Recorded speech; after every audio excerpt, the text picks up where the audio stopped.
Welcome back to IGN Live at Comic-Con. Avengers Endgame finally allowed the Avengers to do something they've wanted to do for ages, kill Thanos. A moment that made audiences cheer, but one guy who might not have been too crazy about watching Thanos die is the creator of Thanos himself, legendary comic book writer and artist Jim Starlin. Welcome to the IGN balcony up here. Well, thanks for having me. It's been a pleasure so far.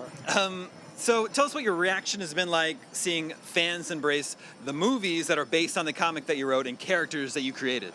It has been surreal to the max. I do not believe this is actually happening most of the time. Thanos and I were very comfortable being very little cult characters, you know, for a couple of decades. Sure. And suddenly the movies get involved, and he's a pop icon, and I can't go to the YMCA without somebody asking me to sign a book. Wow, that's pretty cool. You actually had a cameo in Endgame, isn't that right? I had my one little line. What about you? No, What about you? You didn't have one. I did not have a cameo in Endgame, unfortunately. They cut me out of the piece. I think I'm on the cutting room floor somewhere. What did you think about Josh Brolin's interpretation of your character? You know, he was never on my fantasy casting list. I always thought it was going to be some kind of voiceover. Sure. And now that he's actually done it, I can't imagine anybody else doing it. He was terrific. The way he moved and all that. Yeah. I just was blown away. Yeah, he was pretty great. Okay, so now the spoiler ban for Endgame has been lifted. I wanted to ask you about one big moment that was pulled from your comic when Captain America stands alone against Thanos and his forces. In the comic, it was just Captain America and Thanos takes him out pretty quick. It's a little bit horrific. But in the movie, they really sort of milked your initial story idea. They mined it for lots of drama, and then they turned it around. So instead of Captain America dying, he rallies an army of Avengers that face Thanos. So what do you think about the way they sort of turned that scene on its head? Well, actually, he survives in both versions. Okay. It's the respect that he has for Captain America, the unexpected respect that was kind of made that story, that scene work so much. Gotcha. You know, different outfits, different story, but the same little impact. So when you were watching Endgame for the first time, were you relieved when Captain America gets back up instead of getting beaten down? Yeah, I had to take it in stages of how I absorbed that movie. First time was the premiere. Second time I had to do a talk afterwards. Gotcha. And it's only then when I saw it the third time that all those things, especially the Tony Stark dying at the end, it was only then that it really hit me. Yeah.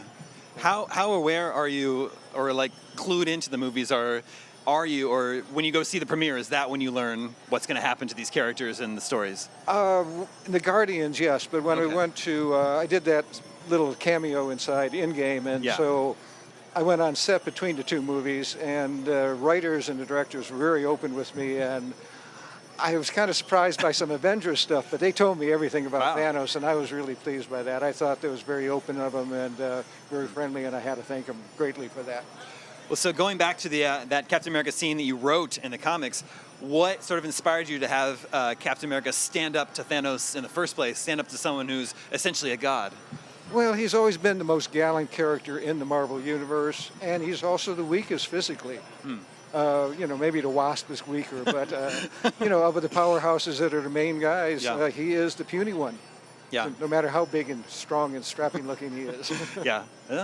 I know you've expressed how much you like what they've done with Infinity War and the Endgame films, but is there one thing from your Infinity Gauntlet comic that you wish they could have done in the movies?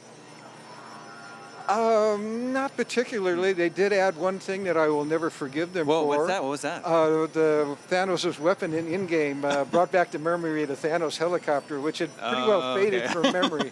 So I'm never going to forgive him for that. That's pretty good. All right, so Endgame it's out there. Everyone's seen it, but the Marvel movie machine rolls on. So. Feels like there's a whole saga of Infinity Comics, stuff that they could mine for future movies. Is there anything from your Infinity stories that you'd like to see them use in future MCU?